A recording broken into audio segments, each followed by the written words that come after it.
tumekuwa tukisema ati Kenya inaelekea kwa dictatorship. Ni kama tulifikanga huko hivyo manze.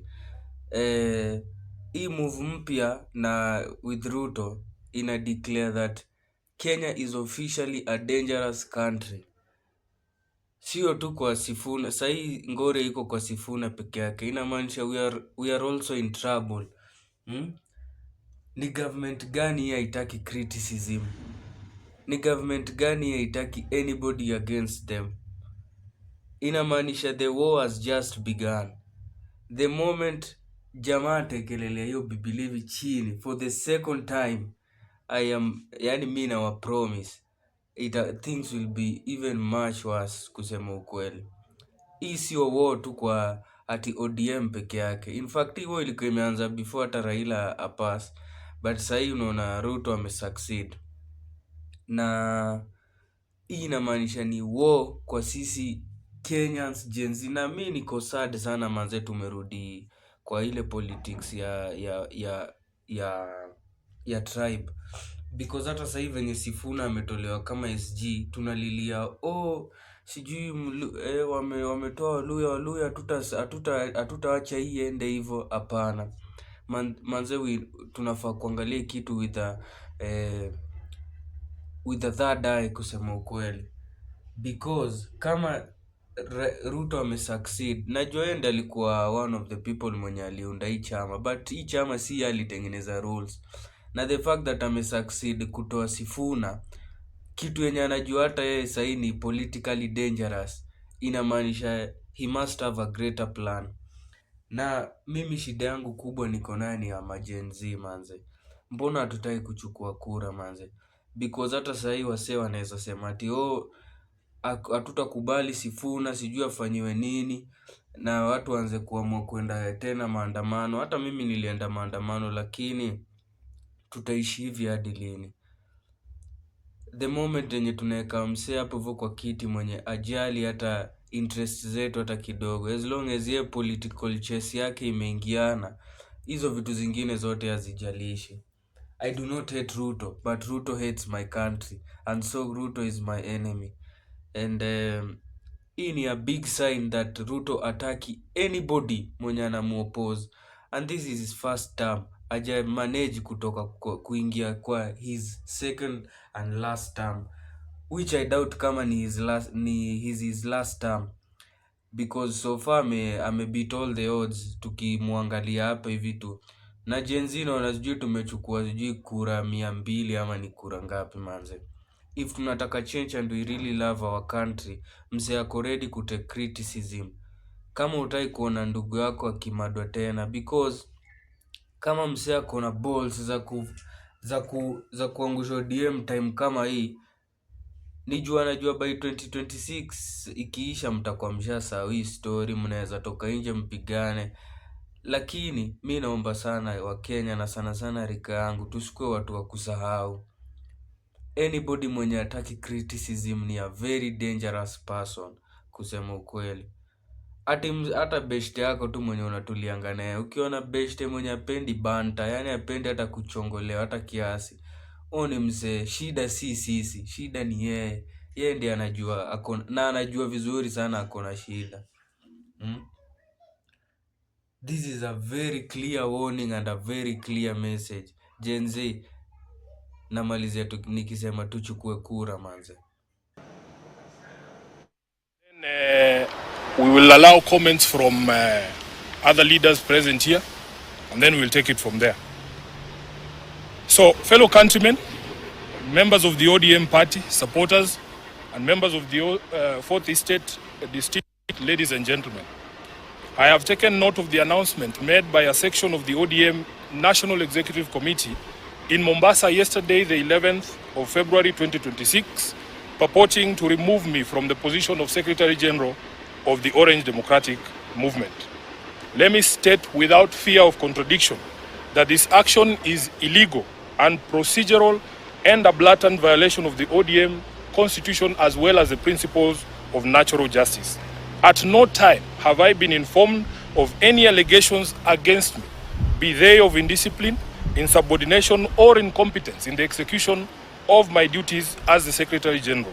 Neither have I been invited to respond to any complaints in and out of the party on any matter that would constitute grounds for removal of a Secretary General. Consequently, no lawful organ of the party has invited me to any hearing. Indeed, as far as internal differences in opinion go, my only crime is that I have refused and I oppose any plans and schemes within the party to support President William Ruto's re-election, because I have held and continue to hold the firm position that this country cannot afford another 5 years of this expensive, divisive, incompetent and disastrous Ruto misadventure. Kleptocracy is not a philosophy that an entire nation can give a second chance. This month marks the beginning of my 9th year as SG of ODM. I am the longest serving individual in that position.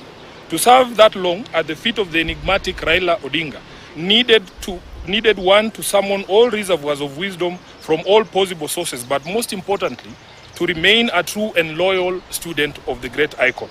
Even in the current circumstances, I would never betray the ideals and principles of my late party leader. I have served this party with loyalty, diligence, and unwavering commitment because I had a leader in Raila who nurtured young people and young leaders and knew how to bring competing interests and egos into one functional movement.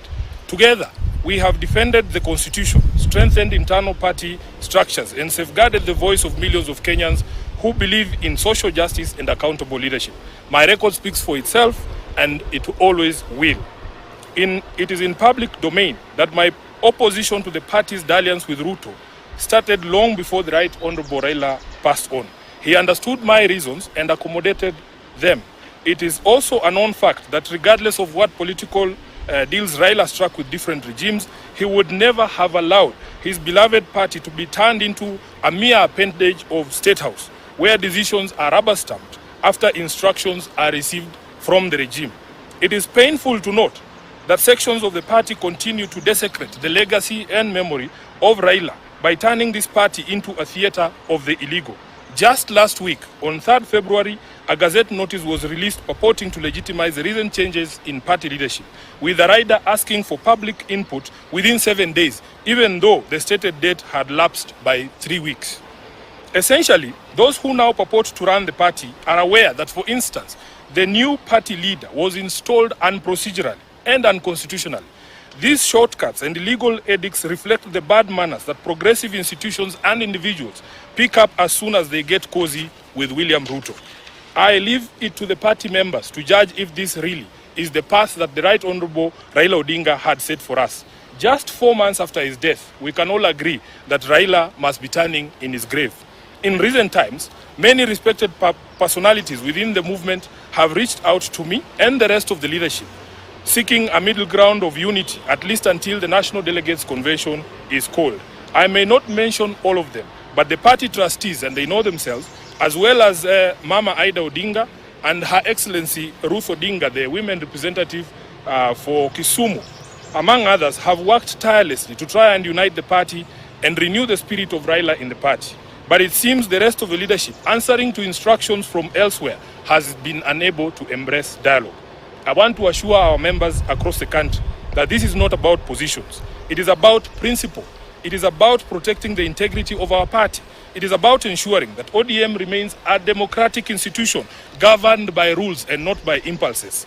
And whatever actions I take from here, obviously, after wide consultations, I will do so with my head held high, knowing full well that I have never once let down my leader, the Right Honorable Raila Odinga, or the members of this party who are its backbone. As I said in Busia, Raila did not raise cowards. He did not teach us to run away from hardship or challenges, but to confront them head-on. Our party constitution places a responsibility on us to fight for ODM, and fight we shall.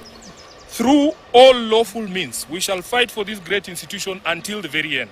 We will challenge every illegality in the courts of law and in the court of public opinion. Surrender is not an option for us. I urge our members to remain calm, steadfast, and committed to the ideals that brought us together. ODM is bigger than any individual, and it must remain anchored in justice, transparency, and respect for its own constitution. Even as we confront the spectacle of stagnation against progress and liberal versus conservative clashes in our politics, we shouldn't fall for the allure of easy largesse, and cheap promises made to the electorate for the sole purpose of perpetuating the age-old slavery visited on citizens of this nation by a regime lacking in legitimacy. I remain a loyal member and the duly elected Secretary General of the ODM party. I remain committed to the struggle for a fair, just and democratic Kenya. As I navigate this period, I ask for your prayers and goodwill, but most importantly, for all of you to remain vigilant in guarding the freedoms that Raila Odinga taught us never to compromise over. We are the generation that will reach Canaan, as envisaged by the late Raila Amolo Odinga, and nothing will distract us from this endeavor. I am grateful to all of you for all the messages of support, and I want to assure you that we will be back to the grassroots, bigger and more energized, beginning this Sunday in Kitengela. Thank you very much, and God bless you.